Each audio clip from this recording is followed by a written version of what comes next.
26번 문제입니다. 다음 그림이 그려진 시기의 문화에 대한 설명으로 옳지 않은 거예요. 자, 여기 보시면 김득신입니다. 조선의 3대 풍속화가죠. 김홍도와 그림 스타일이 얼핏 보면 비슷해요. 좀 뚫어지게 보면 약간 차이가 느껴지긴 할 겁니다. 김홍도, 김득신, 신윤복까지 해서요. 그리고 여기 보시게 되면은 지금 대장간이에요. 대장간 모습입니다. 열심히 지금 이렇게 망치를 두드리고 있는 거예요. 이 수공업이 조선 후기 때 발달합니다. 왜? 조선 후기 때 상업과 농업이 발달하면서 돈을 많이 번 상인들, 돈을 많이 번 분홍들이 등장하면서 이러한 필요한 수공업품이 있으면 신나게 물건을 사죠. 그러니까 이거 팔면 돈이 됩니다. 그래서 조선 후기 때 상업, 특히 수공업이 발달했는데 이 시기 때 문화, 한마디로 조선 후기 때 문화를 물어보고 있어요. 자, 가보겠습니다. 중인들이 시사를 조직하였다. 중인들도 본인들이 이제 여유가 생기고 하니까 조선 후기 때 시 쓰는 조직을 만드는 거예요. 동진이 시고 너무나 아름다운 거. 너도 만만치 않아요? 이런 식으로. 그 다음에 탈춤. 상업이 발달하니까 시장에서 여러 가지 호객행위가 적용이 되겠죠. 그 여러 호객행위 중에 하나가 탈춤이에요. 그러면 사람들이 와서 막 볼 거 아니에요. 뭐야. 이런 것도 파네 하면서 사겠죠. 그 다음에 판소리. 제가 개념 강의 때는 제가 하는 판소리를 틀어줍니다. 맞죠? 예전에 열심히 배웠던 그 판소리. 이거도 상업이 발달하면서 시장에서 호객행위로 활용이 됩니다. 그 다음에 직지심체요절이 정답이네요. 직지심체요절은 고려시대 때 만들어진 금속 활제로 찍어낸 책이죠. 그리고 현존, 지금 남아있는 것 중에 가장 오래된 금속 활제로 찍어낸 책이 바로 직지심체요절이고요. 그 덕분에 세계 유네스코 기록유산에 지정이 되었고요.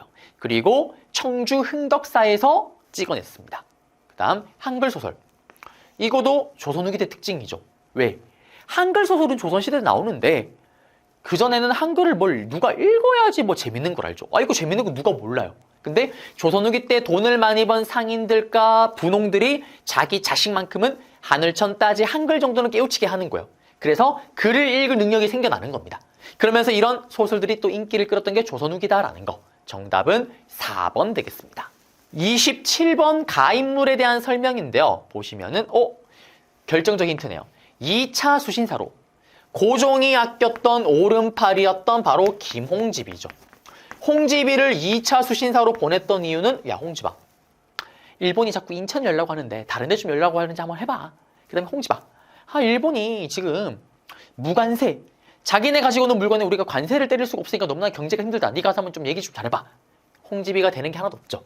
그러면서 대빵우울했는데 이때 일본에서 중국의 일본 외교대사관에 있던 황준센으로부터 조선 책략책을 가지고 오죠. 야, 홍집아, 그거 아니? 러시아가 내려온다. 그 러시아를 막기 위해서는 중국, 일본, 미국과 연합해야 된다는 거죠. 이 체계의 결과 우리나라는 서양과 최초의 불평등 조약인 조미수어 통상조약이 체결되게 되었고요. 그 다음에 영남에서는 만 명의 유생들이 영남 만인소를 올리게 됩니다. 그리고 한성조약, 이거는 갑신정변의 결과로 체결되는 거죠. 갑신정변의 결과 한성조약이 체결될 때 정권 대신 역할을 맡는 거고요. 그 다음에 아간파천 후에 성남궁중에게 살해됩니다. 김홍집이 1차 가보개혁, 2차 가보개혁, 을미개혁 모든 걸 다 주도를 해요. 그러다 보니까 이때 민중들의 불만이 쌓이게 되는 거고 김홍집이 실권, 권력을 잃자 바로 민들이 살해를 해버립니다. 바로 김홍집인데요. 한번 가볼게요. 정답 맞네요. 총리 대신으로 제가 아까 얘기했죠. 김홍집이 1차, 2차 가보개혁 다 주도한다고 얘기를 했었잖아요. 그리고 총리 대신 특히 1차 가보개혁 때 궁국기무청을 만들고 나서 여러 가지 법을 통과시킬 때 가장 주도적인 역할을 했던 게 바로 김홍집입니다. 그 다음에 베델. 사장이 영국인 베델. 베벨이 아니라 영국인 베델입니다. 영국인 베델. 영국인 베델. 바로 친한적인 영국인이에요. 사장을 영국인으로 뒀다라는 거는 일본이 함부로 건드릴 수가 없다라는 거죠. 그래서 이 사장이 영국인 베델이었던 대한매일신보는 신나게 그리고 대놓고 일본을 디스합니다. 일본을 욕하는 거예요. 그래도 일본이 이 신문을 건드릴 수가 없죠. 그게 바로 대한매일신보였고요. 그리고 베델과 함께 창간했던 인물이 누구냐면 신민회의 또 핵심 멤버였던 양기탁 선생님입니다. 여기는 빠졌네요. 네, 그리고 서양의 과학기술을 정리한 지구촌요. 정답이 되는 경우는 없을 거고 간혹 가다가 정말 한 10번 치면 한 번 정도 요새 재심을 이렇게 등장하더라고요. 바로 최양기입니다. 최양기. 그리고 강화도 조약 때 그 조약에 관련된 내용들, 뭐 뒷이야기들 이런 것들을 싹 다 정리한 책이 있어요. 그게 바로 심행일기입니다. 이거는 신헌이라는 인물이 쓴 책이에요. 그 다음에 영선사. 영선사 같은 경우는 청나라에 무기 만드는, 신식 무기 만드는 기술을 배우기 위해서 보냈던 고종의 초창기 때 개화 정책이죠. 이때 영선사에 파견했을 때 주도했던 인물이 누구냐면 김윤식입니다. 그래서 결국 27번의 가인물에 대한 설명은 1번 되겠습니다. 28번 문제입니다. 밑줄 그은 별난에 대한 정부의 대책인데요. 지금 진주의 백성들이 별난을 일으켜서 낙심, 농민들에게 낙심을 안겼던 백낙심. 희대의 개쓰레기 탐관오리입니다. 이건 지금 언제냐면 우리 쩔쩡 세도 정치기 시기 때, 너무나 혼란스러운 시기 때 바로 진주에서 일어났던 밀란인 진주밀란입니다. 진주밀란은 아주 쓰레기 같은 탐관오리, 백낙신이라는 탐관오리가 있었고요. 여기에 맞서서 몰랑양반이었던 유계춘이 들고 일어납니다. 그리고 이 사건을 수습하기 위해서 정부에서는 박지원의 손자였던 박규수를 파견하죠. 이때 파견했던 직책은, 이런 반란이 일어나면 직책의 이름은 안핵사입니다. 그리고 이 안핵사 박규수가 조사를 한 후에 전하에게 보고를 하죠. 전하, 지금 이런 농민반란, 이뿐만 아니라 지금 온 지역이라는 농민반란의 핵심은 쓰레기 같은 탐관오리들이 저지르는 세금을 가지고 장난을 치는 삼정의 문란 때문에 그렇습니다. 이거를 잡기 위해 삼정의 문란을 수정하는 삼정이정청이라는 관청을 설치할 필요가 있습니다. 라고 이야기를 하죠. 그러면 정부의 대책이니까 아마 삼정이정청이 있겠죠. 정답은 5번입니다. 정답은 밑에 있네요. 정답은 5번 되겠습니다. 그리고 군 통수권을 장악하기 위해서 내가 바로 국가의 원수다. 대한제국에 있는 모든 군대의 통솔권을 고종 황제로 몰빵했던, 이거는 광무개혁이죠. 광무개혁. 그리고 공노비를 해방시켰대요. 이거는 순조 때. 정조가 죽고 나서 아들이었던 순조가 초딩나이 왕이 오르죠. 그러면서 했던 정책이 뭐냐면 이 공노비 해방입니다. 왜? 농민의 수랑 상인의 수가 너무 줄어들니까 세금 내는 사람들이 너무 줄어든 거예요. 그래서 국가의 노비를 해방시켜서 그들로부터 세금을 거두려고 했던 거고, 홍범 14조를 반포하였다. 이거는 고종이 황제가 아닌 그냥 임금으로 있을 때 썼던 바로 2차 가보개혁입니다. 그리고 당백전. 이거는 흥성대원군이죠. 흥성대원군은 경복궁을 재건축하려고 하는 게 돈이 없네요. 그래서 당당하게 100배의 가치가 있는 돈, 당백전을 갑자기 찍어내버립니다. 그러면서 조선이 당시 한때 인플레이션 현상이 심해서 물가 상승이 엄청났다라는 거. 어쨌든 흥성대원군이고요. 그럼 남은 거는 정답은 5번이 되겠네요. 29번 문제입니다. 교사의 질문에 대한 학생의 답변으로 옳은 건데요. 지금 여기 보시면은 일단 체국 대우 조항을 규정했는데, 이게 어떤 조약이냐면 여기에 결정적 힌트가 나왔네요. 조선이 서양 국가와 최초로 체결한 이 조약이래요. 조선이 그냥 체결했던 최초의 근대적 조약이자 불평등 조약은 일본과 체결했던 강화도 조약입니다. 근데 서양과 체결했던 최초의 근대적 조약이자 불평등 조약은 미국과 체결했던 여기 조미수호 통상조약이죠. 그러면 지금 우리는 조미수호 통상조약의 내용을 좀 봐야 되는데, 특히 이 조미수호 통상조약의 가장 특이한 점이 바로 이 체국 대우조약입니다. 최악의 불평등 조약인데 이게 처음으로 들어간 거예요. 강화도 조약도 안 들어갔습니다. 그럼 이게 도대체 무슨 말이냐? 최대한 혜택을 받고 대우를 받을 자격이 있다라는 거예요. 동진이랑 여러분과 제가 인강업체와 계약을 한 거예요. 근데 저는 분필을 지원받기로 했는데 여러분은 분필 지원은 당연하거니와 플러스 노트북까지 지원을 받은 거예요. 나는 왜 노트북 안 주세요? 전 이렇게 얘기할 필요가 없어요. 제가 조약을 체결할 때 만약에 체국 대우 조항이 있었더라면 저는 최대한 혜택을 받고 대우를 받을 자격이 있는 국가, 그러므로 여러분들이 노트북을 지원받으면 나는 최애국 대여 조항이 발동되면서 굳이 얘기하는 노트북을 지원을 받거나 가져가면 되는 거예요. 최악의 불평등 조약이죠. 이게 처음으로 들어갔던 게 바로 조미수호 통상조약입니다. 자, 그러면 이제 이거와 관련된 걸 찾을 건데 일단 1번 볼게요. 병인양요의 발생의 배경은 병인 박해죠. 흥성대원군은 러시아가 연해주 블라디보스토크에 내려오자 우리가 아닌 다른 나라의 힘을 빌려서 좀 덜어내고 싶은 거예요. 그래서 국내에 있던 프랑스 선교사를 이용하려고 하죠. 야, 선교사들아, 니들 중국에 그 프랑스 군대 있더만 그 군대를 동원해서 저기 있는 러시아 군대를 좀 덜어내주면 안 돼? 이때 프랑스 선교사들 전부 다 우리는 종교적인 이유로만 움직일 뿐 정치적인 이유로 움직이지 않는다. 그래? 싫으면 어쩔 수 없지. 다 죽여버리죠. 그게 흥성대원군의 병인 박해입니다. 그러면서 어디 감히 조선 나부랭이가 프랑스 국민을 죽이는데? 라면서 병인 양요가 일어나게 되죠. 그 다음 갑신정변. 김옥균, 박용유 등의 급진계파가 주도했던 우정총국 축하연날, 우체국 오픈날이 폐업날이 되는 그날 바로 갑신정변을 일으켰는데요. 그 결과 일본의 외교대사관이 공격을 받자 그걸 전부 다 우리한테 배상하라고 얘기를 하죠. 그러면서 서울 수도 한성에서 조약이 체결됩니다. 그게 바로 한성조약이죠. 그 다음 통감부. 통치하고 감독하는 조선 총독부가 총감독하는 거. 일본에게 나라 뺏기고 나서부터. 통감부는 을사늑약. 사실상 나라가 죽어버렸던 을사늑약이 체결되자 그 을사늑약의 결과 우리는 외교권을 박탈당하면서 보호국가 신세가 되었고요. 그리고 통감부가 설치됐고 일대 통감으로 이토 히로부미가 파견되었고 그 다음에 매기 같은 메가타가 제정고문 1차 한일협약입니다. 일본이요. 러시아와의 전쟁, 러일 전쟁에서 승기를 잡자 우리랑 체결한 게 1차 한일협약이죠. 이 조약에 따르면 매기 같은 메가타를 제정고문으로 친일적인 미국인 스티븐슨을 외교고문으로 받아들여야 됐습니다.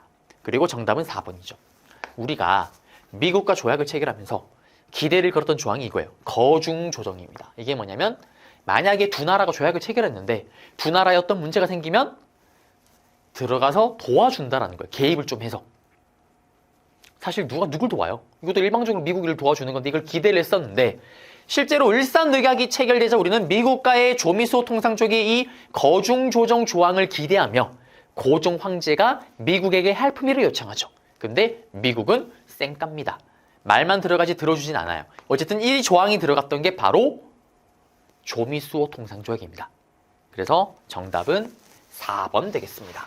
30번 문제입니다. 가종교인데 외무부 장관께 몇 달 전부터 서울에서는 교도들에 대한 이야기가 들려오고 있대요. 쭉 보시게 되면 상소를 올렸는데 예전에 여기 있네요. 교조 최재우를 복권시키고 싶대요. 최재우가 누굽니까? 바로 동학을 만든 창시자죠. 동학은 서양의 학문이었던 서학에 저항한다. 천주교에 맞서기 위해서 만들어진 거고 이 동학의 핵심 사상은 뭐냐면 사람이 즉 하늘이다. 바로 인내천 사상이 들어갔죠. 나도 하늘, 여러분도 하늘, 왕도 하늘, 노비도 하늘. 인간 평등 사상입니다. 조선은 신분제 사회. 그래서 탄압이 들어갔던 게 바로 동학이다라는 거. 그래서 동학을 믿으면 불법 종교가 되는 거잖아요. 최재우가 죄를 짓고 죽임을 당했기 때문에. 그래서 최재우의 신원을 회복시켜보자라는 교조 신원운동이 일어났던 겁니다. 자, 그러면 이때 관련된 걸 찾아볼게요. 1번에 정해쌍수와 도노점수. 이거는 진울이에요. 고려시대 후기 때 승려였던 진울입니다. 진울은 정신 집중해서 선종을 중심으로 교종을 끌어당겨서 한번 쌍으로 수행을 해보자. 도노점수, 깨달을로. 깨닫는 거는 단박에 깨달을 수가 있지만 까먹을 수가 있다. 그래서 까먹지 않기 위해서 점진적으로 점수 쌓듯이 수행하자라는 게 진울 스님입니다. 이 진울은 본인이 선종 출신이죠. 그렇다 보니 이 수행법을 통해서 선종을 통해서 교종아 이리와 교종을 끌어안고 통합하고자 했던 게 선종 진울입니다. 그리고 2번에 정답이죠. 포접제를 활용해서 교세를 확장하였다. 동학은 포와 접으로 각 지역을 나눈 후에 여기에 맞춰서 포교활동을 전개하고 교세가 급격히 확장을 합니다. 박중빈을 중심으로 새생활 운동을 추진하였다. 이거는 원불교죠. 원불교는 사실 선지로 자주 활용이 되는데 정답이 된다기보다는 이렇게 활용이 되면서 특히 요 키워드만 아시면 돼요. 박준빈을 중심으로 세상운동을 하였다. 요 정도만. 그 다음에 중강단을 조직해서 항일 무장투쟁을 전개했는데 이거는 대종교죠. 일본에게 나라를 뺏기기 1년 전에 나철이 우리 최고의 조상 당군을 숭배하는 대종교를 만들어서 민족적 자주정신을 고취시키고자 합니다. 그 다음에 제사 문제로 신주를 모시는 문제로 정부의 탄압을 받았던 것은 바로 천주교죠. 천주교는 하느님 율신이잖아요. 그래서 조상님을 숭배하는 제사 용납치 않습니다. 근데 조선은 성리학사회. 그래서 탄압이 들어갔던 거죠. 천주교도. 정답은 2번 되겠습니다. 독립문이 있고 서재필이 있습니다. 성금을 모아서 만들어졌대요. 자, 서재필은 갑신정변이 실패로 끝나자 미국으로 망명을 떠난 후에 미국에서 필립 제이슨으로 변신 후에 미국에서 10년 후에 돌아옵니다. 그리고 고민을 해봤겠죠. 왜 우리가 갑신정변이 실패를 했을까? 그 좋은 거를. 민들을 위한 개혁을 많이 주장했었는데 민들이 몰라서 그렇다. 돌아와서 만든 신문이 독립신문입니다. 이 신문에는 우리나라가 처해 있는 꼬라지가 어떤 꼬라지고 뭘 해야 되고 앞으로 나라가 힘이 세지려면 뭘 해야 되는지를 적어놓습니다. 이걸 보고 감동받은 사람들끼리 모여서 바로 독립협회가 결성이 되는 거고요. 그리고 이때 독립협회는 또 우리의 자주정신을 보여주기 위해서 독립문을 건립을 해요. 이 독립문을 건립할 때 모금 활동을 하는데 이때 돈을 내면 오토매틱으로 자동적으로 독립협회 회원이 됩니다. 그래서 독립협회는 각계각층의 사람들이 모였던 거죠. 자, 이 얘기고요. 그러면 독립협회 단체 내용을 찾으면 되는 건데 1번에 만세보를 발행해서 민중계몽에 앞장섰대요. 동학만세, 동학만세, 동학만세. 이거는 동학이 친일파가 많이 들어서면서 리모델링을 하죠. 이때 이름이 바뀌면서 천도교로 바뀌는데 이 천도교에서 발행했던 신문 기간지가 바로 만세보입니다. 그 다음에 고종의 강제 퇴위 반대운동.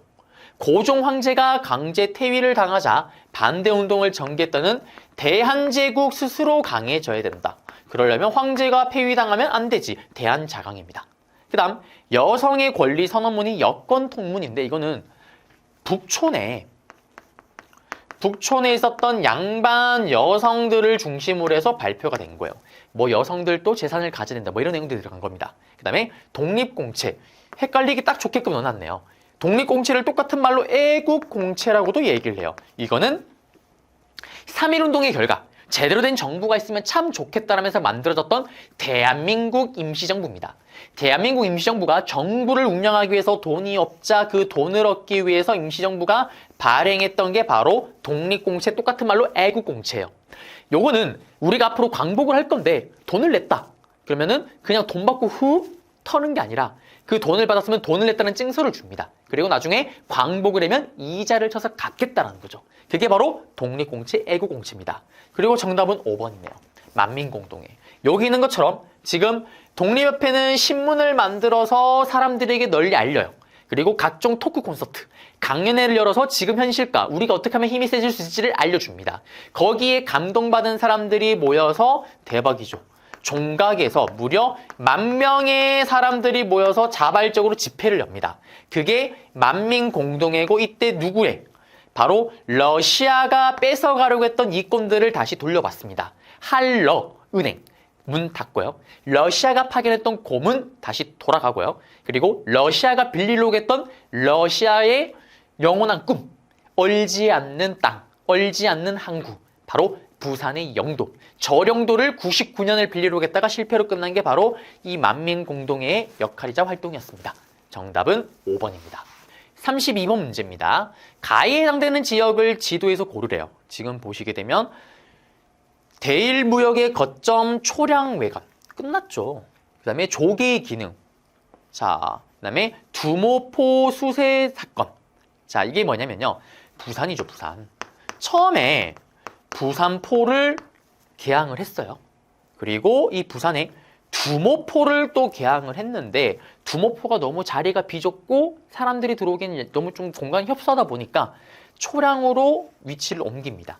그래서 초량외관으로 이제 대일무역의 거점이 되는 거고요. 그리고 개항 이후의 조개지는 뭐냐면 외국 애들이 자유롭게 우리나라에서 활동할 수 있도록 공간을 열어둔 도시인데 중국에는 대표적으로 상하이가 있고요. 우리는 강화도 조약 때 세 군데를 열죠. 바로 부산, 인천, 원산입니다.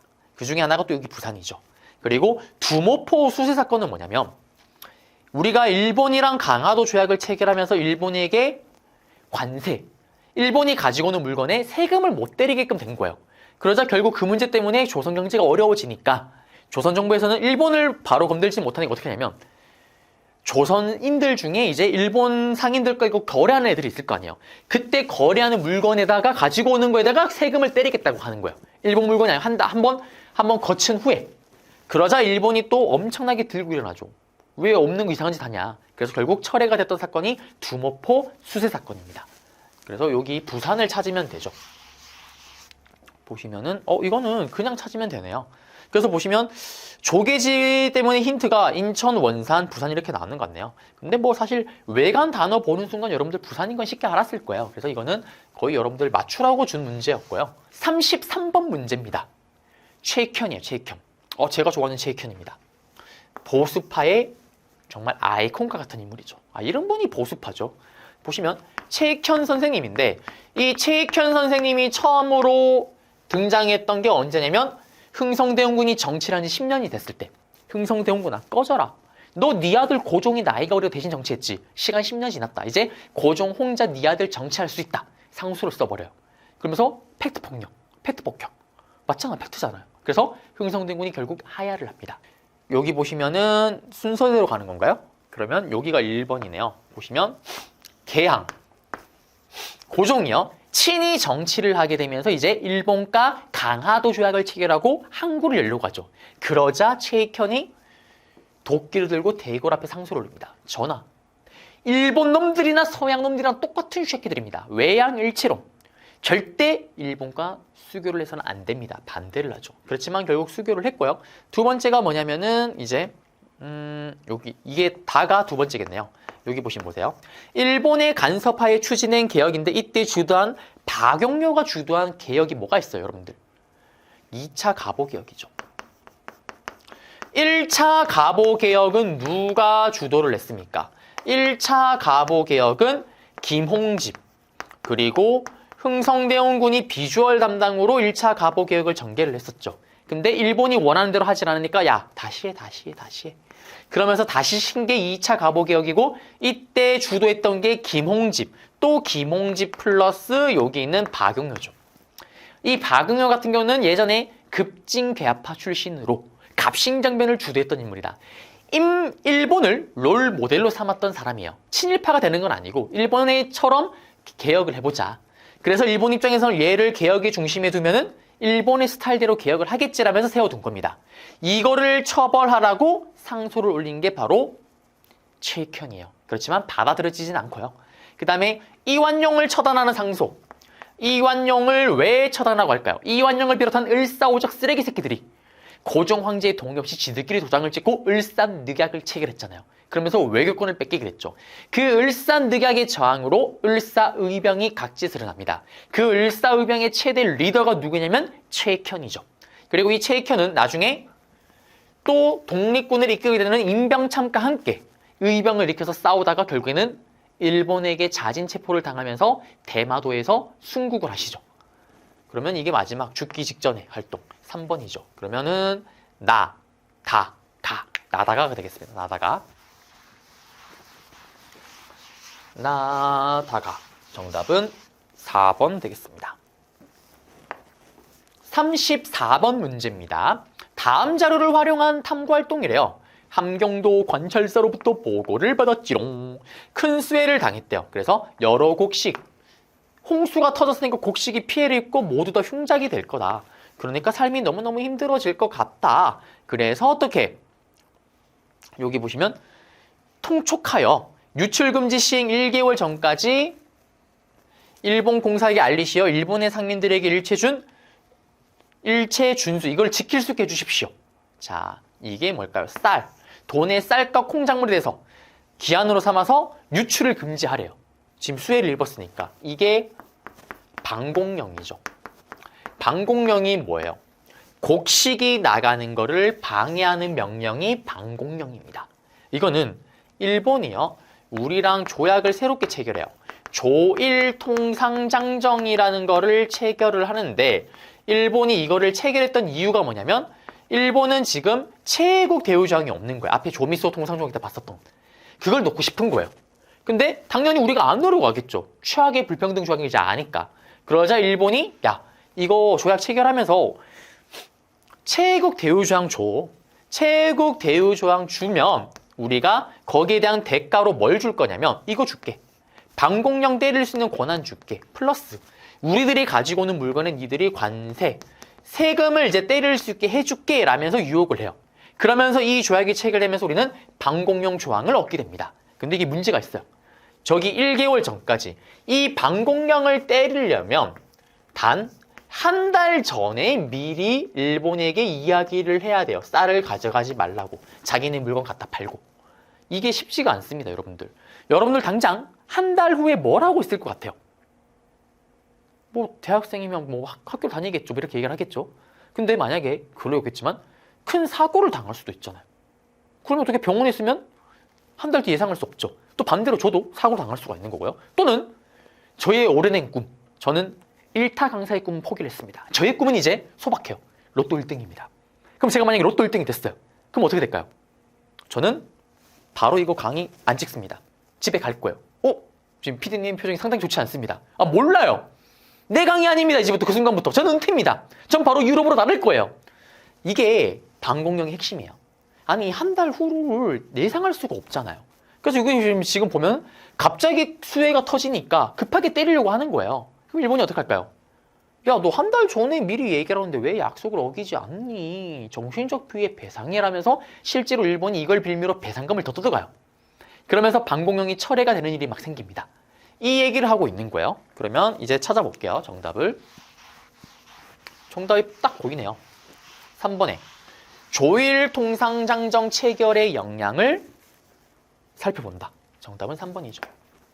화폐 정리 사업은 우리 앞에서 1차 한일협약 때 재정고문으로 왔던 매기 같은 메가타가 우리나라의 돈을 싹 다 이제 일본 돈으로 바꾸게끔 한 거예요. 환전시킨 겁니다. 식민지에 들어가기 전에 미리 세팅하는 거예요. 그 순간 일본이 어떻게 하냐. 환전을 다 안 시켜주고요. 돈이 더러운 돈은 가진 돈에서 한 번도 안 바꿔줍니다. 예를 들면 돈에 낙서가 되어 있다. 그러면 우리나라 돈 10,000원 가져가면 일본 돈 0,000원으로 바꿔줘요.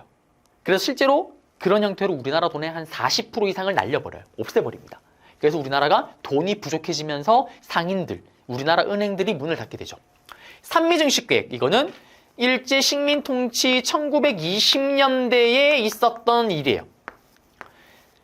쌀의 생산량을 늘리겠다라는 거예요. 식민지였던 조선을 통해서. 그래서 쌀의 생산량을 늘려서 그 쌀을 헐값에 가져가서 일본의 헐값에 갖다 팔아서 일본의 물가를 안정시키겠다. 그거고요.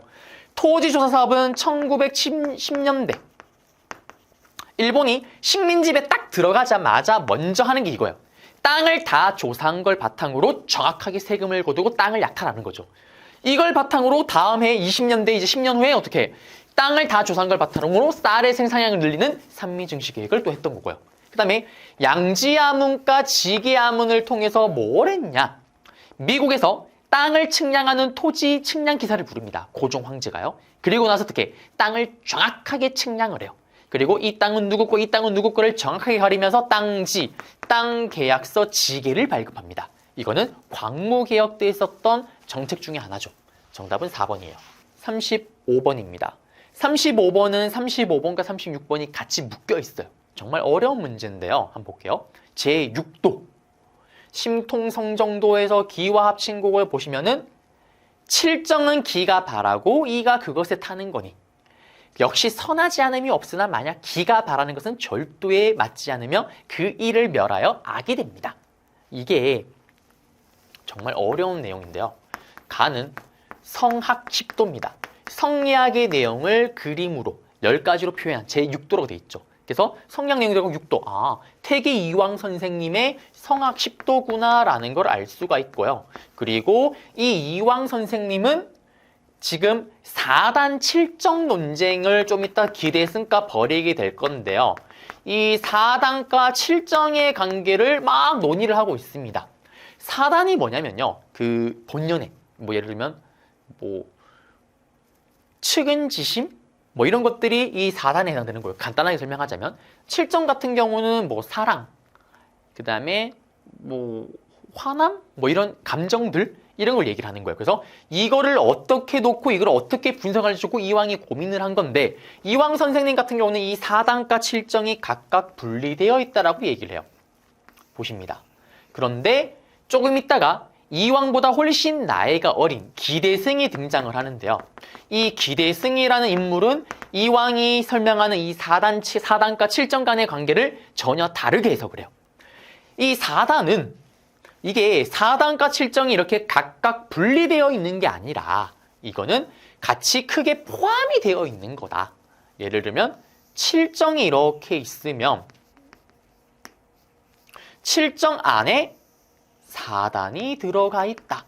이렇게 보는 거예요.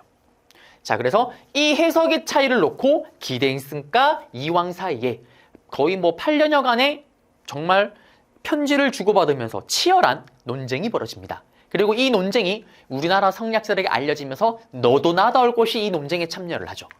그리고 이 책은 어쨌든 성학 10도고요. 이왕 선생님의. 그 다음에 나를 보면요.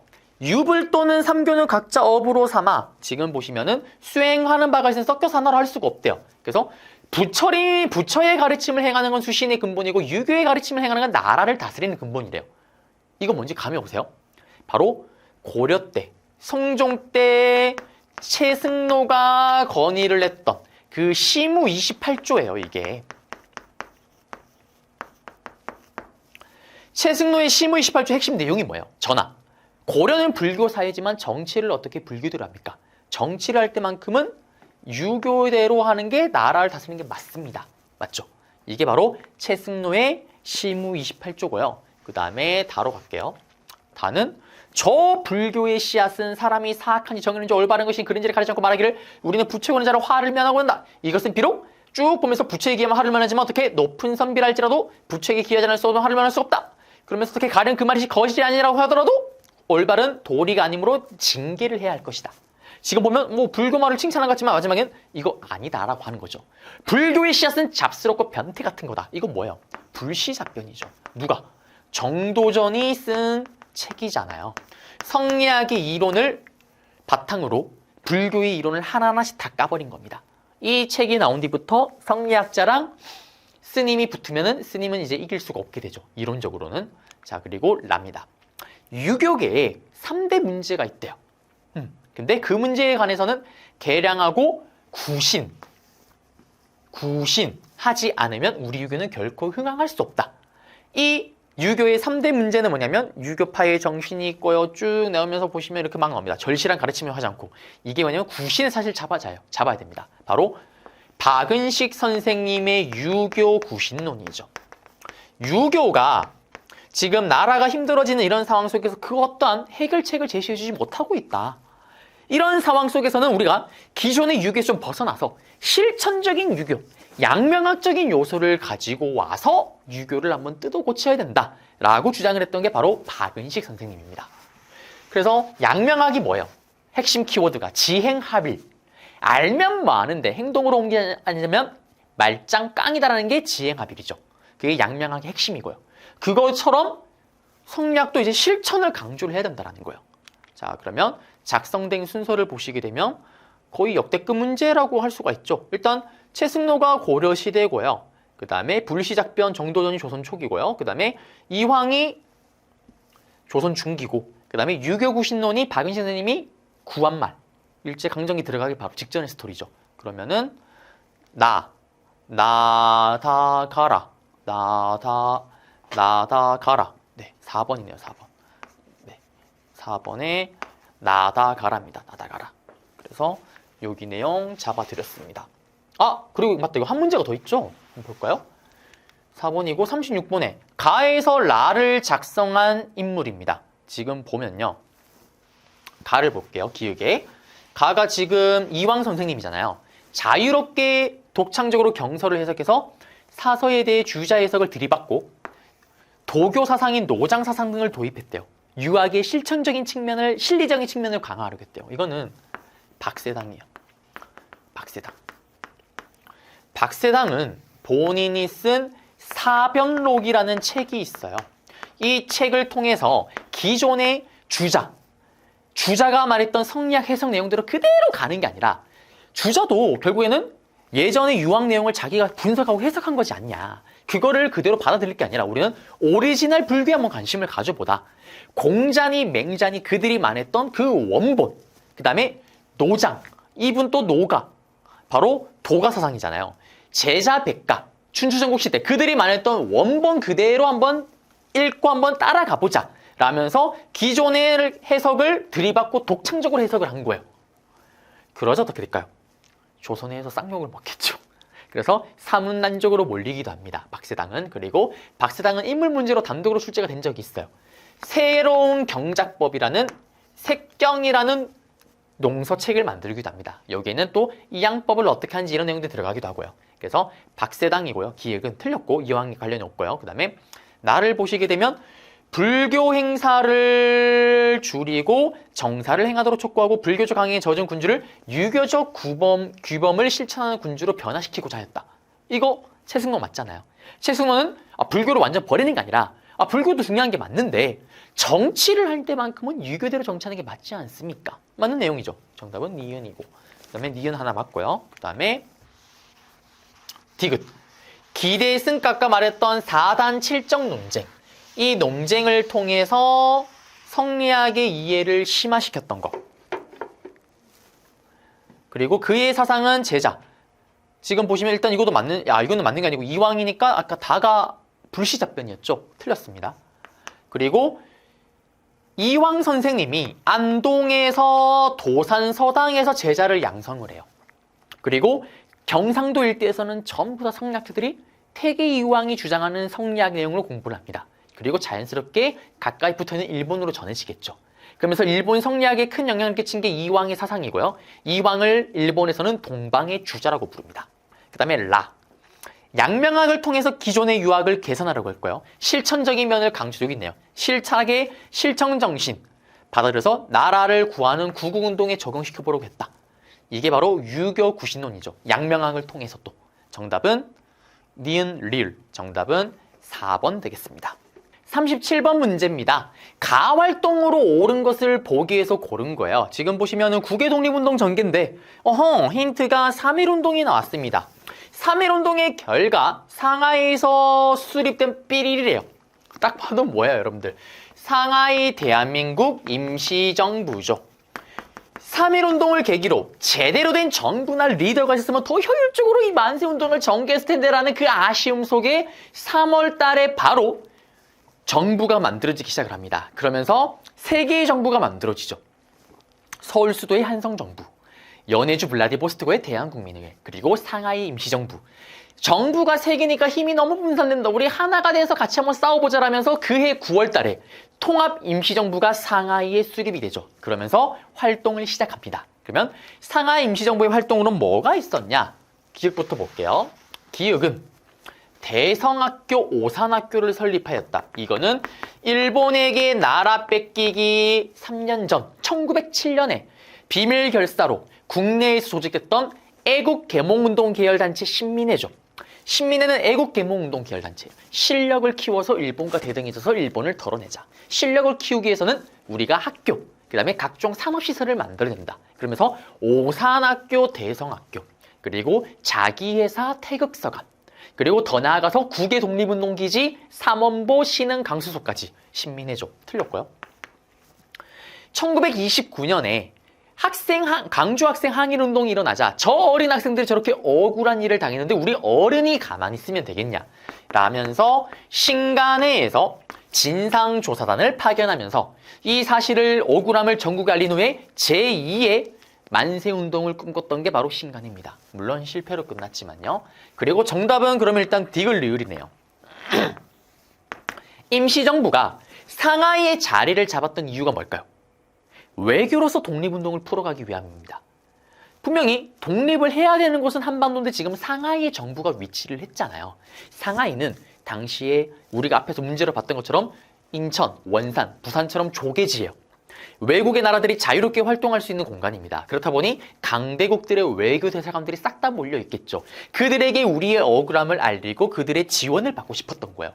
그러면서 파리에는 파리 위원부, 미국에는 구미 위원부라는 임시정부의 지부를 설치한 후에 외교활동을 전개했다. 그리고 일본이 역사 왜곡을 너무 많이 하는 거예요. 그래서 한일관계 사로집 책을 편찬합니다. 임시사로 편찬회를 만들어서요. 그래서 정답은 디귿 릴 5번이 되겠습니다. 38번입니다. 밑줄근 특사가 파견된 배경이래요. 헤이그에서 특사가 파견됐어요. 지금 이거는 수신인 이토 통감, 이토 히로부미 통감을 얘기를 하는 거죠. 이거는 지금 뭐예요? 을사늑약. 을사늑약 때문에 파병했던 헤이그 특사죠. 을사늑약이 체결됩니다. 죽을 사사사사사사 사실상 나라가 죽어버려요. 우리는 일본에게 외교권을 박탈당하죠. 사람으로 치면 손다리가 잘려나갑니다. 외교권을 박탈당하면서 우리는 보호국가 신세가 되어버리죠. 그리고 일본은 통감부를 설치하면서 우리를 통치하고 감독합니다. 이때 일대 통감의 이토 히로부미. 근데 이 을사늑약이 체결될 때 고종 황제 난 억울하다. 나는 내가 도장을 찍은 적이 없다. 이완용을 비롯한 을사오적 새끼들이 지들끼리 도장을 찍었다. 그 억울함을 다른 강대국들에게 알리고 그들의 지원을 얻고 싶었던 거예요. 그래서 앞에서 잠깐 언급했지만 우리 조미수호 통상조약에 거중조정 조항이 들어갔었잖아요. 그래서 고종 황제는 이걸 이용해서 친한적인 미국인 헐버트를 미국에 보내서 좀 지원을 얻고자 하지만 실패로 끝납니다. 그러자 고종 황제는 이번에는 이 트리오, 이상설, 이위종, 이준 이 세 명을 네덜란드에서 만국평화회의라는 회의에 특사로 파견합니다. 그리고 그들에게 우리의 억울함을 알리고 그들의 지원을 얻고 싶었는데 문제는 일본이 그걸 사전에 눈치를 까버리죠. 그러면서 헤이그 특사는 회의장에 들어가지도 못하고 실패로 끝납니다. 그러자 일본은 야 고종 황제야 너 외교권 뺏겼잖아. 없는데? 너 왜 네 멋대로 외교권을 행사하는데? 이 헤이그 특사를 빌미로 고종 황제는 강제 퇴위를 당하게 되죠. 그러면 이 특사가 파견된 배경이니까 을사늑약이 정답이 되겠죠. 정답이 다들 보이실 거예요. 바로 3번입니다. 을사늑약이 체결되었다고. 이모군란이 일어났다? 이모군란은 신식군대였던 별기군과 기존의 구식군대, 구식군대에 대한 차별 때문에 일어났죠. 그리고 큰 틀에서의 배경은 개화 정책에 대한 반발이고요. 집강소가 설치되었다. 집강소는 동학농민운동이 결국에는 끝이 났어요. 언제? 1차 동학농민운동이 정부와 농민군이 전주성에서 화약을 하는 전주화약으로 끝이 났죠. 근데 이때 농민들이 화해와 약속을 했지만 우리가 원하는 개혁을 해줘야 된다. 정부 니들은. 정부가 오케이 할게. 근데 우린 믿을 수가 없다. 정부 니들을. 그러면서 그걸 잘하는지 안 하는지를 감시하기 위해서 만든 게 집강소고요. 조선 태영령은 일본이 우리나라를 뺏고 나서 1910년대에 바로 무단 통치죠. 조선 애들에게 광복 생각을 아예 주질 않겠다. 말 안 되면 두드려 패버리겠다. 조선인에게만 적용되는 벌 주는 것 중에 두드려 패는 태영령을 만듭니다. 이건 나라 뺏기고 나서고. 대한제국 군대가 해산이 됐던 거는 을사늑약이 아니라 정미년에 체결됐던 정미조약. 똑같은 말로 정미칠조약. 똑같은 말로 한일신협약이죠. 고종 황제가 강제 퇴위를 당하고 나서 체결됐던 조약에 의해 그 부속각서에 따라서 대한제국 군대가 해산을 했습니다. 정답은 3번. 39번 문제입니다. 밑줄 그은 기획 시기에 볼 수 있는 모습으로 가장 적절한 건데요. 우리나라 최초의 전차가 개통을 한 해래요. 그리고 한성전기회사, 전기회사가 낸 신문에 난 안전주의 사항입니다. 사고 날 것을 두려워서 어떻게 조심해야 돼요. 어린아이가 칠 수가 있어. 이런 얘기. 우리나라 최초의 전차, 우리나라 최초의 기차. 외우기 쉽다 그랬죠. 은하철도 9999, 은하철도 9999, 1899년입니다. 그래서 제가 개념 강좌도 이거는 좀 기억을 해달라고 얘기를 했어요. 그래야지 문제가 풀리는 경우가 많다고. 그리고 보통 이거 주고 초기 개화 정책을 오답으로 많이 던진다라고 얘기를 했었죠. 자, 그러면 한번 들어가 볼게요. 아, 그리고 한성전기회사는 이 지금 은하철도 9999가 전차, 그리고 전철. 아, 전철이 아니죠. 기차죠, 기차. 그 다음에 철도도 철도. 그리고 이 전차나 기차를 만들려면 전기회사가 필요하잖아요. 여기 나왔던 한성전기회사는 요거 바로 1년 전에 98년도에 만들어졌습니다. 자, 그러면 이제 한번 들어가 볼게요. 북하기를 저수라는 학자래요. 이건 시기가 너무 앞섰죠. 북학이 누가 쓴 거예요, 여러분들? 조선 후기 실학자였던 박재가 선생님이 쓴 책이죠. 제발 가능한 만큼 돈 좀 써라. 니들이 동진이 신발을 사줘야지 신발 산업이 발달하고 동진이가 어떻게 번 돈으로 또 신발 기술이 발달할 거다. 그러면 조선의 기술이 발달할 수가 있다. 그 다음에 2번이 정답이네요. 대한국국제. 대한국국제를 반포했던 고종 황제가 은하철도 999와 같은 해예요. 그래서 일단은 여기 정답이고, 거문도를 불법 점령했던 이거 기억나세요? 갑신정변이 끝나고 나서 그것도 청나라가 도와줬죠. 청해 간섭이 강해지니까 러시아와 친하게 지내려고 하니까 영국이 반응했던 게 이 거문도 불법 점령이잖아요. 1885년이고 연도를 외울 필요는 없습니다. 이것도 훨씬 앞의 스토리죠. 갑신정변 전이니까. 전이 아니고 갑신정변 직후니까. 그 다음에 집현전에서 학문을 연구하는 관리인데 이거는 세종대왕이죠. 그리고 제너럴 쇼머너에서 불태우는 평양감민. 제너럴 쇼머너. 이 제너럴 쇼머너 사건은 뭡니까? 바로 미국과 싸웠던 신미양요의 배경인데 흥성대원군 때 있었던 사건이죠. 세국정치를 펼쳤던 흥성대원군 때 거기에 반발해서 약탈을 하다가 결국 다 불타버렸던. 정답은 2번입니다. 40번입니다. 다음 자료를 활용한 탐구 주제로 가장 적절한 건데 끝났네요. 보안회. 보안회를 물어보고 있습니다. 여러분들, 보안회가 했던 게 뭐예요? 땅의 보안을 지키는 거죠. 일본 놈들이 말도 안 되는 멍멍이 같은 소리를 짓거려요. 뭐냐? 야, 조선아, 니들 땅이 빈 땅이 너무나 많더라. 그 빈 땅 우리가 쓸 수 있는 땅으로 만들게. 쓸 수 있는 땅으로 만들었으니까 이제 우리 땅. 미친놈들이죠.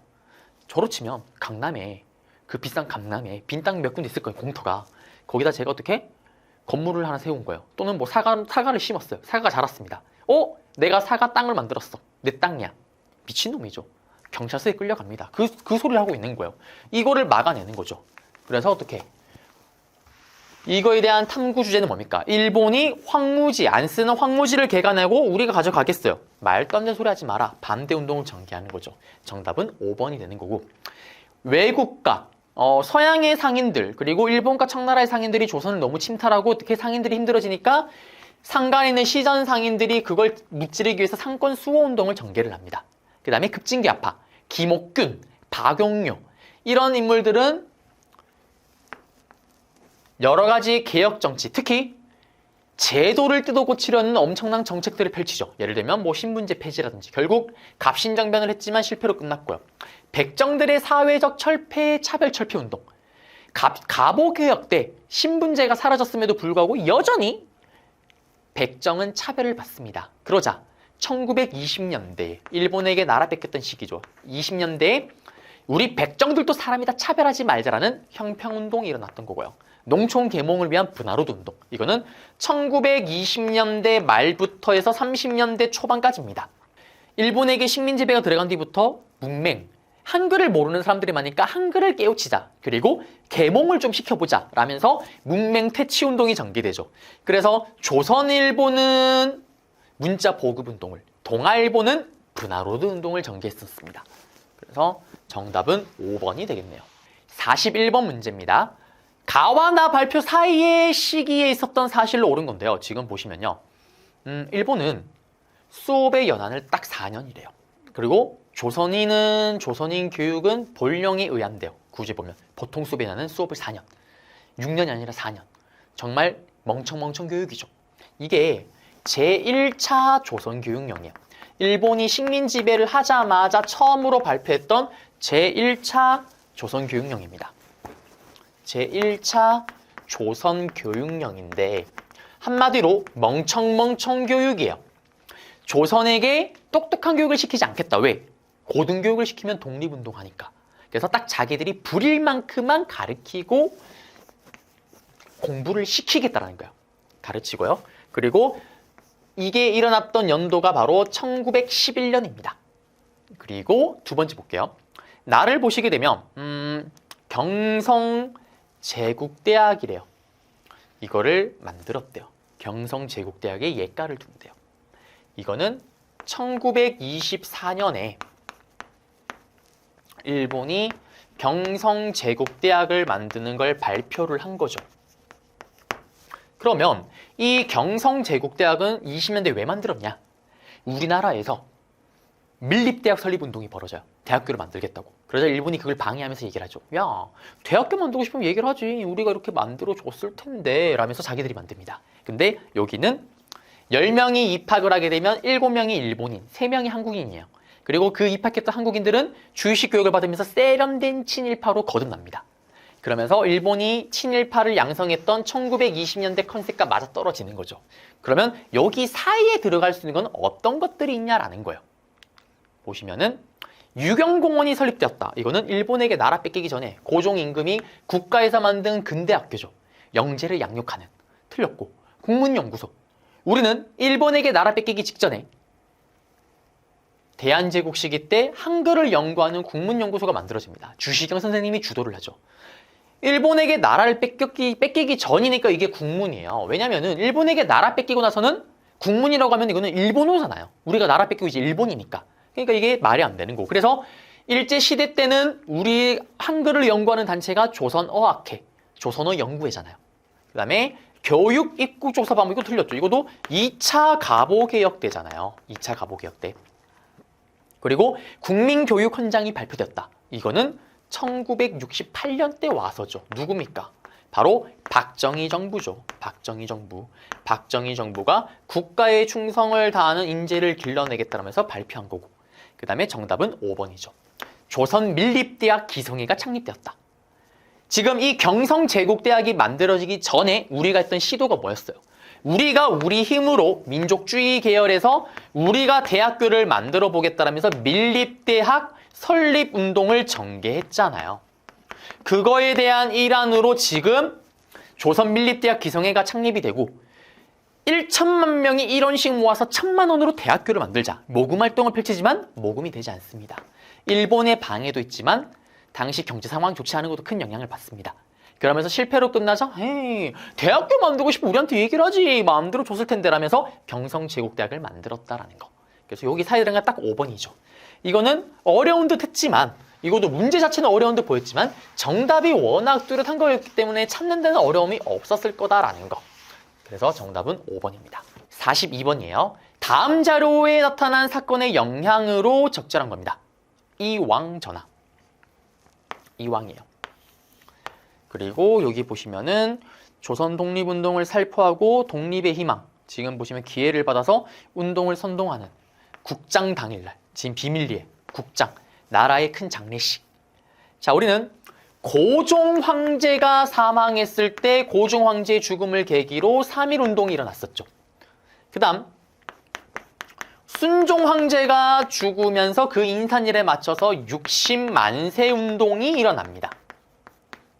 그러면은 지금 이거는 뭔지는 모르지만 이왕이라고 하니까 이 시성을 가졌으니까 이게 누군지는 모르겠지만 어쨌든 고종 아니면은 순종인 것 같아요.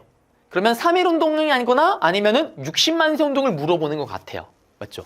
그런데 일단 한 장 넘겨볼게요. 넘겨보면은 정답은 딱 봐도 3.1운동은 일단 없어요. 그러면 이거는 60만세 운동이라는 걸 알 수가 있었던 거고요. 미리 말씀을 드리자면 그리고 여기 보시면 이왕이 있죠. 이왕. 이씨왕. 이거는 우리가 일본에게 나라를 뺏기고 나서 일본이 준 일본 제국에서 준 칭호예요. 칭호. 그래서 이왕이 있었다라면 그 앞에 이게 순종이고요. 지금은. 그 다음에 고종 황제였던 경우는 이왕 앞에 하나 더 붙여줍니다. 이태왕이라고요. 클태를 붙여서 큰 왕이다. 이씨. 이렇게 얘기를 합니다. 그래서 이왕이 죽었다라는 거는 지금 여기 보면 국장이죠. 이거는 순종을 얘기를 하는 거예요. 그러니까 이 순종의 인산일날 죽음을 계기로 났던 60만세 운동을 말하고 있는 겁니다. 자, 가볼게요. 13도 창의군이 서울 진공작전을 전개하였다. 이거는 정미 7조약. 대한제국 군대가 해산당했던 정미 7조약 한일신협약 똑같은 이름으로 대한제국의 군대를 일본이 자르죠. 해산시키죠. 그러자 잘린 의병들이 전부 다 지방 곳곳에 의병에 합류를 합니다. 그러면서 13개 도에는 의병들이 힘을 모아보자 13도 창의군을 구성한 후에 고종 황제를 구하러 가자 서울 진공작전을 펼치죠. 물론 실패로 끝나지만요. 그리고 1912년도에 고종 황제의 밀명을 받은 임병찬, 우리 앞에 만났던 맞습니다. 최익현 선생님과 함께 을사의병을 일으켰다가 대마도로 유배간 후에 최익현 선생님이 돌아가셨을 때 건강하게 돌아왔던 그 임병찬, 이 임병찬 선생님이 고종의 밀지를 받아서 남아있는 의병을 모아다가 독립의군부를 만들죠. 그리고 그들이 꿈꿨던 건 임금벽, 나중에 광복을 하면 다시 임금이 돌아온다. 임금이 있는 나라를 꿈꿉니다. 그리고 빛나리 빛나리 빛나리 김광재, 일본 쪽발이에게 진빚 1,300만 원을 갚고 빨리 광명 찾자. 일본에게 진빚 1,300만 원 돈 갚자. 서상동과 김광재의 국채보상운동. 이거는 일본에게 진빚 1,300만 원이고요. 그리고 이 국채보상운동은 일본에게 나라 뺏기기 전이죠. 척합이 흥성대원군은 병신 병인양요 신미양요를 걱겨놔서 서양의 모든 문화를 배척하겠다라는, 특히 신미양요 끝나고 나서 척합의를 각지에 설립을 하죠. 이거는 흥성대원군 때. 그 다음에 정답은 5번입니다. 60만세 운동이 비록 실패로 끝났어요. 일본은 절대 두 번 실수하지 않습니다. 3.1운동 때 고종 황제가 죽자마자 큰 만세운동, 사전에 눈치를 까고 다 잡아들여요. 그리고 실제로 또 학생들이 일으키자마자 다 잡아들입니다. 그렇지만 이때 우리는 큰 결과 영향을 얻죠. 이 60만세 운동 때 처음으로 그렇게 사회가 나쁘던 민족주의 계열과 사회주의 계열을 같이 함께 해봤던 거예요. 가볍게 했는데 둘이 서로 이거 좀 괜찮은데? 너도 좀 괜찮은 것 같아. 야, 우리 이러지 말고 다음에 한번 사회주의와 민족주의가 제대로 한번 힘을 모아서 제대로 한번 일본과 맞서 싸워보자. 그러면서 만들어진 단체가 신간회죠. 그래서 민족유일당 운동, 민족의 하나의 당을 만들자. 민족협동전선, 민족이 협동해서 하나의 조직을 만들어보자라면서 만들어진 게 신간회입니다. 그래서 정답은 5번이죠. 그러면 신간회가 문제가 나오면 이것도 정답이 되겠죠. 60만세 운동을 계기로 결성되었다. 맞죠? 43번 문제입니다. 가군사 조직이래요. 윤세준 대 끝났네요. 김원봉과 의열단을 조직하였대요. 그리고 이들은 중국 관내에서 결성된 최초의 한인 무장 조직이었던 조선의용대죠. 김원봉 선생님이요, 의열단을 이끌면서 크게 아쉬움과 한계를 느껴요. 뭐냐? 내가 아무리 일본인 고위관리를 죽이고 친일파를 죽여도 그 자리에 또 다른 친일파가, 또 다른 일본인 고위관리가 들어옵니다. 아무리 일본의 일본의 식민통치기구, 일본의 경찰서, 일본의 은행, 일본의 감옥소 이런 걸 부셔도 더 좋은 건물로 리모델링이 돼요. 의열단 단어만 죽을 뿐입니다. 그래서 김호봉 선생님이 두 가지 꿈을 키우죠. 제대로 된 정부를 만들겠다, 민족혁명당을 만들고요. 제대로 된 군대를 만들겠다, 바로 1938년도에 조선의용대를 만들어요. 특히 1937년도에 일본이 전쟁에 미쳐가죠. 중일전쟁을 일으키면서 조선의용대가, 원래 민족혁명당이 있었던, 김원봉이 만든 정부였던 민족혁명당이 있었던 난징으로 일본 애들이 들이닥칩니다. 그러면서 이 난징에서 난징 대학살이 벌어지고요. 김원봉을 비롯한 의열단, 민족혁명당은 그 다음에 어디로? 우한, 항커우로 도망을 가면서 거기서 만든 군대가 조선의용대입니다. 이 조선의용대는 만주 말고요. 관내가 뭐냐면 중국 만리장성 넘어와서 중국 본토를 얘기를 해요. 중국 본토에서 만들어진 우리나라 한인이 만든 최초의 무장부대입니다. 충칭 시기 때 대한민국 임시정부에서 지청천을 총사령관으로 만든 한국강복군은 이거보다 2년이 늦어요. 1940년입니다. 그래서 이 조직에 대한 설명을 찾는 건데 한번 보자면요. 홍범도가 총사령관으로 활동했던 거는 대한독립군으로 1920년대에 있었던 봉오동, 청산리 대첩에서 활약했을 때죠. 틀렸고. 영릉가 전투에서 일본군을 격퇴하였다.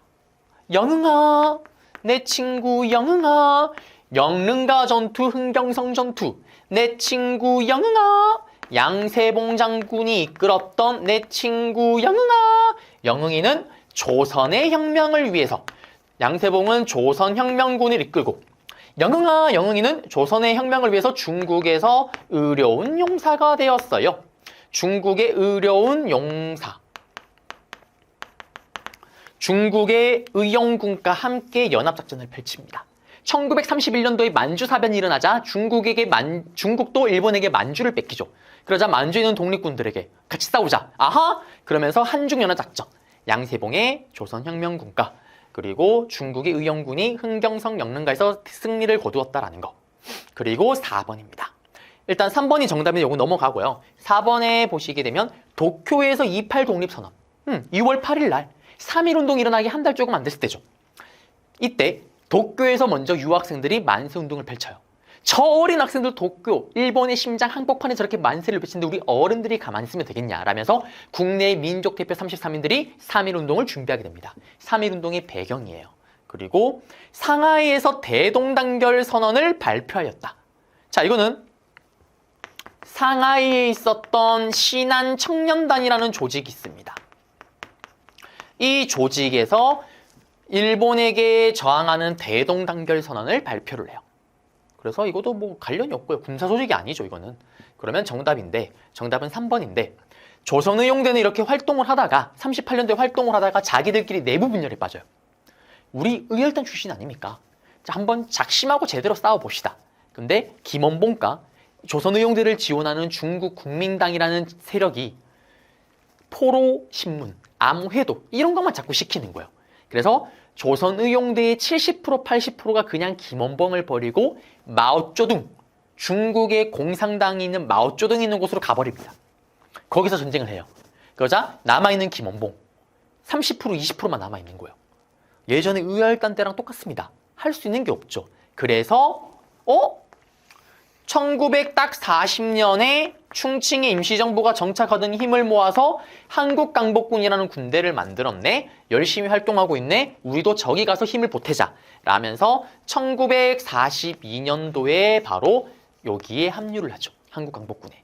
한국강복군은 김원봉의 조선의용대가 합류하면서 전투력이 더욱더 세지자 그걸 바탕으로 1943년대는 영국군과 함께 인도 미얀마에서 연합작전을 펼치고요. 1945년도는 미국과 함께 국내로 들어가는 국내 진공작전을 준비를 했지만 안타깝게도 일본의 무조건 항복으로 실행하지는 못했다라는 거.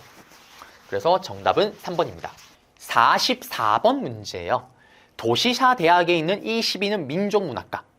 죽는 날까지 하늘 우러러 시작되는 그 작품은 서시가 새겨져 있습니다. 자, 이거는 치안유지법의 위반 혐의로 체포돼서 옥중에 순국하셨던 바로 윤동주 시인이죠. 그래서 윤동주 시인을 찾으면 돼요. 이것도 사실 뭐 한국사라고 하긴 하지만 제가 볼 때는 오히려 이거는 언어 영역 쪽에 좀 가깝지 않나, 작품 얘기를 하는 거는요. 물론 내용을 깊게 파고드는 건 아니긴 하지만요. 자, 보게 되면 조선 상고사를 서술하였다. 조선의 우리의 고대사를 바탕으로 해서 민족적 자주정신을 고취시키고 있었던 대표적인 민족주의 사학자이자 의열단의 행동강령, 조선혁명선언을 썼던 신채호죠. 그리고 조선의 상록수를 신문에 연재하였다. 브나로드 운동 이런 내용이 들어갔던 바로 시문 선생님이고요. 단독으로 인물 문제로 출제된 적이 있습니다. 그 다음에 저항시 광야, 절정.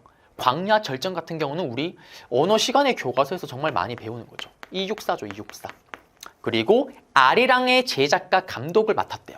이거는 나온규죠, 나온규. 그리고 별 해는 밤 참외로 등의 시를 남겼다.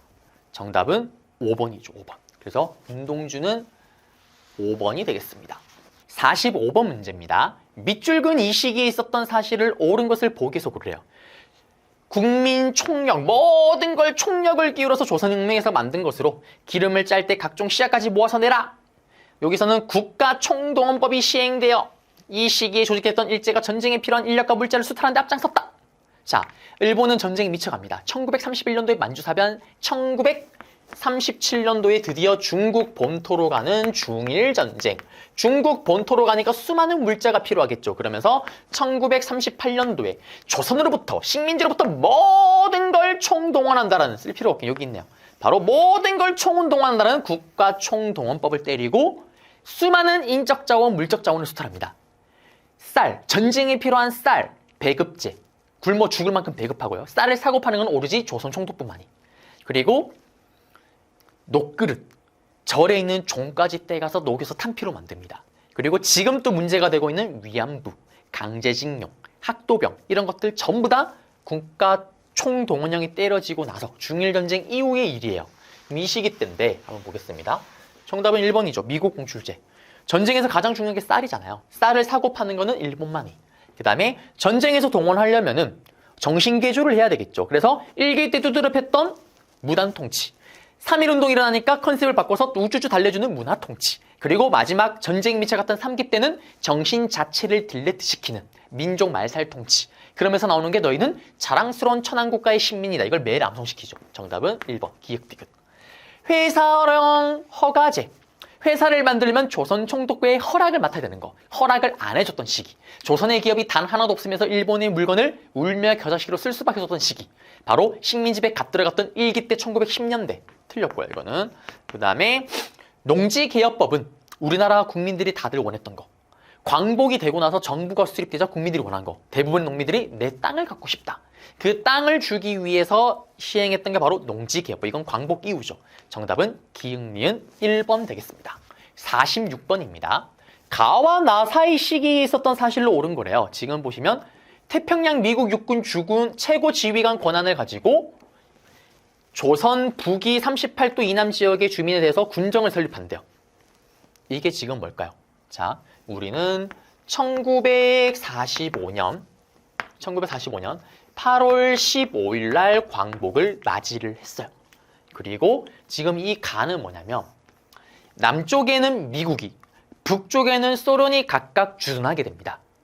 우리를 독립시켜준 해방군이 아니라 자기들에게 대들었던 일본을 부수기 위한, 일본의 땅을 가지기 위한 점령군으로 들어와요. 그리고 나서 이제 대한민국을 이제 광복은 듣는 건데 각자 미국과 소련 둘 다 우리나라의 우호적인 정부가 들어서길 바랍니다. 소련은 당연히 한반도가 사회주의 국가가 되기를, 미국은 자유민주주의 국가가 되길 바라겠죠. 그러면서 8월 15일 날 광복을 했는데 미국이요 9월 달에 우리 한반도에 들어와요. 왜? 태평양 전쟁 마무리를 하고 들어와야 될 거 아니에요. 들어와서 봤더니 뭐야? 이런 전장 빌어먹을. 깜짝 놀랍니다. 우리나라 대부분의 국민들이 사회주의 국가를 원하고 있는 거예요. 왜? 사회주의의 가장 큰 메리트. 공동생산, 공동분배. 대부분이 없는 사람이잖아요. 엠빵하자 끌릴 수밖에 없습니다. 그러자 메가더가 깜놀하죠. 들어와서 바로 뭐하냐? 여기 있는 것처럼 메가더의 포고령이에요. 이게 메가더 장군의 한반도에 때렸던 포고령인데 이 포고령에 따르면 한반도는 미군정을 설치하고 미군정 이외에 그 어떠한 정부도 인정하고 인정하지 않고 그 어떠한 단체도 인정하지 않는다라고 얘기를 합니다. 그래서 여러분들 교과서를 보게 되면 임시정부가 개인 자격으로 귀국했다라고 얘기를 하죠. 그 다음에 보세요. 그리고 1945년 12월 달, 그해 12월 달에 한반도를 어떻게 할 건지를 놓고 모스크바에서 3국의 외상들이 모여있는 삼국 외상회의가 열립니다. 한반도 문제를 놓고 주둔하고 있는 미국과 소련, 초강대국 영국이 모여서 회의를 한 거예요. 이때 세 가지 합의를 합니다. 첫 번째, 빠르게 한반도에 임시민주주의 정부를 만들어주자. 두 번째, 임시민주주의 정부를 만들어주면 한반도의 사람들이 어떤 정부를 원하는지 얘기를 들어보자. 미소공동위원회 개최. 세 번째, 이게 문제예요. 그럴 거면 정부를 만들려면 시간이 걸릴 거다. 맥시멈 5년을 넘기진 않을 것 같다. 맥시멈 5년 안에 만들 것 같아. 그래서 최대 5년 신탁 통치를 하겠다고 합의를 해요. 난리가 납니다. 말도 안 되는 소리 하지 마라. 저렇게 했다가 또 우리나라도 식민지배하는 거 아니야? 신탁 통치 반대 성명이 바로 나오죠. 그러면서 대한민국 임시정부의 김구와 김규식은 여기 있던 이 모스크바 3국 외상회의에 따른 신탁 통치 내용에 반대를 하면서 4개국 원수에게 보내는 결의문을 채택합니다. 그러면서 강력한 반대 투쟁 운동을 펼치죠. 그러면 여기 사이에 들어갈 수 있는 거 아마 모스크바 3국 외상회의가 아닐까요? 아마도 그렇죠. 3번이죠. 모스크바 3국 외상회의에 따른 신탁 통치 결정 때문에 지금 나왔잖아요. 그래서 정답은 3번이고 카이로 선언은 1943년에 이제 일본이나 또 전쟁 2차 세계대전을 일으켰던 일본, 이탈리아, 독일 패망 직전으로 가고 있으니까 이제 연합군들이 이거 얘들 항복하면 이제 어떻게 할 거를 놓고 회의를 한 거예요. 이때 우리나라와 관련된 거는 바로 최초로 한국의 독립을 인정했다라는 거고 보장했다라는 거고요. 얘기가 언급이 됐다라는 거고 조선 건국 동맹은 일본에게 광복하기 1년 전, 일본이 거의 패망 직전에 여운령 선생님이 국내에 만든 조직이죠. 조선건국동맹. 그리고 이게 광복이 되면서 건준이 조선건국준비위원회로 바뀌잖아요. 물론 미군정이 들어오면서 인정을 못 받지만요. 그 다음에 좌우합작위원회에서 좌우합작 7원칙. 이건 아까 봤던 것처럼 나 이후에요. 나 이후에 신탁 통치 찬성 반대를 놓고 치열하게 이념 대립이 벌어지고요. 그 이념 대립이 격화되면서 이거 자칫 분단될 수가 있겠다 라면서 좌우합작, 우리 만나서 한번 운동을 펼쳐보자. 통일 한번 해보자. 좌우합작 운동을 하기 위해서 좌우합작위원회를 만들고 7원칙을 발표했지만 합의가 안 됩니다. 다 합의가 안 돼서 어떻게? 결국 유엔에서는 그래? 그러면은 인구 비례에 맞춰서 선거를 해. 북한과 소련 선거 거부. 그래? 그러면 선거 가능한 남한만 선거를 해. 남한만의 선거 확정, 결국 50 총선거로 남한만의 정부, 그리고 북한은 북한의 정부가 수립되는 거죠. 그래서 지금 4번과 5번은 나 이후의 일입니다. 정답은 3번이에요. 47번 문제입니다. 가 지역이에요. 노래로 읽는 한국사. 황성액터, 황성액터, 구슬픈 벌레 소리. 근데 노래만 봐서는 이거 어딘지 모르겠는데요? 다시 들어가서. 만월대가 있네요. 만월대가 있고, 그 다음에 만월대에서 남북 공동 발굴이 이루어져서 금속 활자 등 뭐 도자기 등이 많이 나왔대요. 황성이 이게 예전에 황제의 성, 수도를 얘기를 하는 거죠. 그리고 만월대가 이게 어디냐면 사실 개경이에요, 개경. 그래서 지금 가 지역은 개경을 물어보고 있습니다. 그러면은 개경을 찾으면 되죠. 조선 형평사. 백정도 사람이다 차별하지 마라. 이거 진주죠, 진주. 진주에서 만들어진 조선 형평사 형평운동이고, 그 다음에 농민군과 정부군이 전주 화약을 체결하죠. 이건 앞에서 설명했으니까 제가 따로 언급 안 할게요. 한번. 전주 화약을 체결했고, 이 전주 화약의 결과 농민들은 집강소, 정부는 교정청을 설치를 했고요. 그 다음에 서희와 소송영이 외교 단판으로 획득했던 곳은 저기 북쪽 지역의 강동 육주죠. 그 다음에 장수왕 때 국내성에서 평양으로 국내성의 도읍으로 천도를 한 곳이 바로 평양입니다. 평양. 그리고 유엔군과 공산군 사이에 첫 번째 정전회담이 열린 곳이 개경에 있던 음식점이에요. 그래서 정답은 5번이 되겠습니다. 48번 문제입니다. 다음 민주화 운동인데요. 지금 우리 문화에서는 삐리리의 도화선 3.15 의거의 의미를 조명하는 부정선거. 자, 1960년대에 4대 대통령 선거를 앞두고 있었고요. 그리고 4대 부통령 선거를 또 해야 돼요. 사실 이전까지만 해도 대통령, 부통령 선거를 같이 했었던 거예요. 이때 이승만 후보자가 출마를 했는데 대통령 후보에 반대쪽 야당의 후보자가 또 선거를 앞두고 갑자기 사망을 합니다. 단독 출마예요. 그래서 나가면 무조건 당선이었어요. 그런데 부통령에는 이승만 쪽 당에서 붕붕이 야찌를, 그리고 반대쪽에서는 장면이 출마를 했는데 이전의 선거에서도 부통령 선거에서는 계속 반대쪽 야당이었던 민주당의 장면이 당선을 했던 거예요. 그러자 이번에는 이승만은 확정됐으니까 붕붕이 야찌를 당선시키기 위한 부정선거가 일어납니다. 그게 3.15 부정선거예요. 왜 그러냐면 이때 이승만의 나이가 85세입니다. 동학농민운동 때부터 활동했던 아저씨예요. 아저씨가 권력의 불사신입니다. 근데 우리나라는 헌법상 대통령이 건강에 문제가 생기면 대통령의 그 역할을 부통령이 대신한다라는 조항이 있는 거예요. 이승만이 이 당시 때 건강이 또 좋지가 않은 거예요. 매번 그랬던 것처럼 또 장면이 당선이 되어버리면 이승만의 문제가 생길 때 장면이 그 역할을 대신하니까 정권이 자연스럽게 바뀔 거 아니에요. 그래서 그걸 미연에 막고자 붕붕이를 단성시키기 위한 쓰레기 같은 부정선거 프로젝트가 시행이 됩니다. 표를 돈 주고 사요. 여러분 투표하셔 가르지 마. 싫은데요? 1,000만 원 줄게. 안 갈 거잖아요. 그러면 제가 대신 가서 투표하고 오는 거예요. 붕붕이를. 그래도 불안하죠? 나중에 투표함을 통째로 바꿔버립니다. 그게 밝혀지자 결국엔 일어난 게 바로 4.19 혁명이죠. 그래서 4.19 혁명을 보시게 되면 3.15 이렇다. 그 다음에 여기 보시면은 여기 막 총격. 김주열의 열사시신. 여기가 어디냐면 마산의 고등학생이던 김주열 학생이요. 이런 부정선거에 맞서서 시위에 나서다가 결국엔 죽는 일이 생깁니다. 그런데 경찰이 이걸 은폐하기 위해서 바닷가에 버렸다가 나중에 시신이 떠오르면서 발견되죠. 시위가 더 격화됩니다. 그 얘기고요. 그래서 이거와 관련된 거. 1번에 삼선 개헌에 반대했대요. 3번 대통령 된 헌법에 반대했대요. 삼선 개헌. 자, 이거는 헷갈릴 수가 있는 게 이 민주운동은 지금 삼선 개헌 이미 3번 대통령 나가는 거 뜯어 고쳤던 건 이승만은 4.4.5 개헌이잖아요. 그리고 나서 나가서 당선이 됐고 그 다음 선거를 나간 거고, 이거는 박정희 정부죠. 이때 이승만이 어떻게 했어요, 여러분들? 치사하고 치사뽕하게도 1대 대통령에 한해서만 나가는 게 무제한으로 바꿨잖아요. 박정희는 대통령 2번 했을 때 이거에 적용이 안 됩니다. 1대 대통령이 아니니까. 그래서 3번 나갈 수 있는 걸 뜯어고치는 나가려고 했던 거고, 이승만이 대통령직 맞죠? 4.19 혁명, 이 3.15 부정선거 때문에 4.19 혁명이 일어나게 되고, 특히 마산에서 김주일 학생의 시신이 발견되면서 시위가 더 격화되죠. 그러면서 대통령이 집무실에 있던 경무대로 뛰쳐들어가게 되자 이승만 정부는 총을 쏩니다. 시민들에게 총을 쏘는 건 게임 오버죠. 그러면서 결국 마지막엔 초등학생들까지도, 교수들까지도 시위에 나서면서 이승만이 물러납니다. 정답은 2번. 신군부. 박정희 대통령이 사망 후에 머리털이 없는 아저씨 전두환과 영원의 베프 노태우, 새로운 군인들이 권력을 틀어지는 신군부. 이때 신군부는 권력을 장악하기 위해서 비상계엄 확대, 그리고 이 확대에 맞서서 저항이 벌어집니다. 신군부 니들 당장 너희 군대로 꺼져라. 박정희가 만들었던 유신헌법 없애라. 시위가 일어나는데 전국에서 가장 심했던, 가장 처절하게 맞서 싸웠던 곳이 바로 어디냐면 광주죠. 그래서 여기는 광주 5.18 민주화 운동입니다. 이때 신군부의 퇴진과 유신헌법 철폐를 맺히면서 민주화 운동이 일어났죠.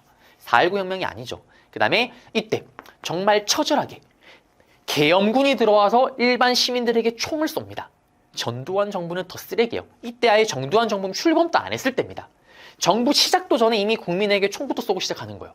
여기에 맞서서 시민군을 결성했지만 도저히 전력 차이가 극복이 안 됐죠. 그러면서 진압을 당했고요. 이 처절했던 이 민주화 운동을 세계 유네스코에서 인정을 해서요. 이때 남은 기록유산들 다 기록유산으로 등재가 됐습니다. 2011년도에요. 그리고 4.13 5.1 조치, 이거 전두환 정부예요. 전두환 정부는 대통령을 여전히 지들끼리 모여서 간접선거로 뽑겠다고 얘기를 해요. 국민들을 뽑지 마세요. 그러자 국민들이 들고 일어나죠. 우리는 우리 손으로 대통령을 뽑고 싶다. 헌법 그대로 고쳐라. 대통령 직선제로. 근데 아니에요. 기존의 헌법을 그대로 보호할게요 라는 걸 발표합니다. 그러자 거기에 맞서서 일어났던 게 바로 6월 민주항쟁이죠. 이 6월 민주항쟁의 결과 우리는 지금의 대통령제도, 대통령 직선제 5년 단임제를 얻어냈다라는 거. 49번 문제로 한번 들어가 보겠습니다. 다음 판결이 있었던 그 시기의 사실인데요. 지금 보시면 중앙정보부를 만들었던 게 이게 지금의 국정원입니다. 바로 박정희 정부죠. 박정희가 사실은 대통령이 되기 전에 5.16 군사정변으로 군정 세력, 군인으로서 정치를 하던 그 시기 때 만든 게 중앙정보부고요. 그게 계속 유지되고 있는 거예요. 그리고 박정희는 본인이 대통령이 신이 되는 유신헌법을 때리죠. 그러자 어떻게? 당연히 이 유신헌법은 독재입니다. 이 독재에 맞서서 각종 반대운동이 벌어지니까 여기 보시면은 긴급조치 1호, 2호, 3호, 8호 계속 발동하는 거예요.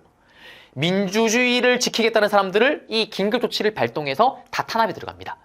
유신 정권 시기 되죠. 어쨌든 박정희 정부 때를 물어보고 있습니다.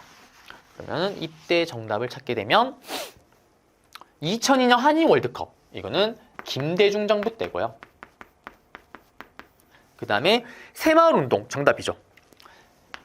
박정희 정부는 밝은 면과 어두운 면이 정말 양날의 검처럼 뚜렷해요. 경제개발 성공을 했습니다. 경제개발은 성공을 했지만 농촌의 낙후를 막을 수가 없어요. 노동자들과 농민들의 삶이 더욱더 힘들어집니다. 그 결과 알았어. 농촌 니들 한번 잘 살아보자. 농촌의 시설 한번 뜯어고쳐보자. 라면서 새마을운동이 추진돼요. 그리고 이 운동은 도시로 뻗어나가면서 의식기획운동으로 나아갑니다. 그래서 이거는 박정희 정부 때 대표적인 정책 중에 하나고요. 금모으기 운동은 김대중 대통령이죠. IMF가 터졌던 김영삼으로부터 정부를 받습니다. 그러면서 김대중은 이 금모으기 운동을 통해서 IMF를 조기 극복하기 위해서 노력을 하고요. 그리고 노사정위원회, 노동자, 사용자, 정부가 힘을 모아서 한번 극복해보자. 여러 가지 노력으로 IMF를 조기 극복하는 데 성공을 하죠. 그 다음에 4번에 금융실명제, 김영삼 정부의 대표적인 정책입니다. 앞의 시기 군인들이 3명이나 대통령을 했었죠. 박정희, 전두환, 노태우. 문민. 앞에 군인들이 3명이나 대통령을 하면서 썩어 문드러졌다. 그 썩어 문드러진 부정부패 한번 잡아보겠다. 라면서 여러 정책을 펼쳤는데 그중에 대표적으로 금융실명제. 은행 업무를 볼 때는 이제 무조건 자기 이름으로, 남의 이름으로 할 수가 없죠. 그리고 한미 자유무역협정을 체결하는데 반대하는 시위가 벌어졌대요. 이 시위가 벌어졌던 시기는 바로 노무현 정부 때입니다. 노무현 정부 때 이 반대하는 시위가 벌어져요. 그리고 그러면은 이제 정답은 2번이 되겠습니다. 마지막 50번 문제입니다. 가정부의 통일 노력인데 지금 보시면 제2차 남북 정상회담을 개최했대요. 누굽니까? 노무현 정부의 통일 정책이죠. 김대중 정부는 햇볕 정책이라는 통일 정책을 펼쳤습니다. 따뜻하게 햇볕을 쬐듯이 북한을 쬐서 어떻게 정치, 사회, 경제, 문화별로 교류를 하면서 서로 간의 사리를 좁혀나가면서 평화롭게 통일을 하겠다. 이걸 다른 말로 대북 화해 협력 정책이라고 얘기를 하죠. 그 결과 제1차 남북 정상회담을 열게 되고 6.15 남북 공동선언을 발표를 했었죠. 노무현 정부는 김대중 정부의 햇볕 정책, 대북 화해 협력 정책을 그대로 계승합니다. 그러면서 두 번째 제2차 남북 정상회담을 개최를 하죠. 그러면서 이때 예시로 경의선 철도가 시험 운행되기도 하는 거고요. 그러면 이때 통일정부의 노력을 한번 보겠습니다. 바로 1차 남북 정상회담의 결과 6.15 남북 공동선언이 발표됐다면 2차 남북 정상회담의 결과 14남북 공동선언을 발표합니다. 남북이 기본적인 내용의 합의를 했던 거, NO라고 했던 나라와 기본적인 내용의 합의를 했던 북한과 기본적인 내용의 합의를 했던 노태우 정부 때고, NO라고 했던 나라 누구? 북한과 유엔에 동시가입을 했던 노태우 정부 때 얘기고요. 그 다음에 박정희 정부는 뜬금없이 긴급 발표 7.4 남북 공동성명. 친하는 국민 여러분들, 통일을 위해서 북한과 3대 원칙에 합의를 했습니다. 근데 그 원칙을 성공하기 위해서는 조절이 필요합니다. 라면서 남북조절위원회를 만들었고, 물론 제대로 가동되지 않습니다. 그 다음에 전두환 정부 때 북한이 우리나라가 수혜를 입자 물자를 지원해줘요. 그걸 지원을 받음으로써 약간 분위기가 좀 좋아집니다. 그 분위기 속에 단발성이긴 하지만 우리나라 최초로 이산가족 방문 상봉이 이루어졌던 게 바로 전두환 정부 때 일입니다. 그래서 정답은 3번이 되겠습니다. 네, 여러분들 이렇게 해서 저와 함께 모든 문제를 다 풀어봤고요. 여러분들 또 너무 고생 많으셨습니다. 자, 그러면 저는 또 더 좋은 모습으로, 더 좋은 강의로 여러분들을 찾아뵙도록 하겠습니다. 여러분들 고생하셨습니다.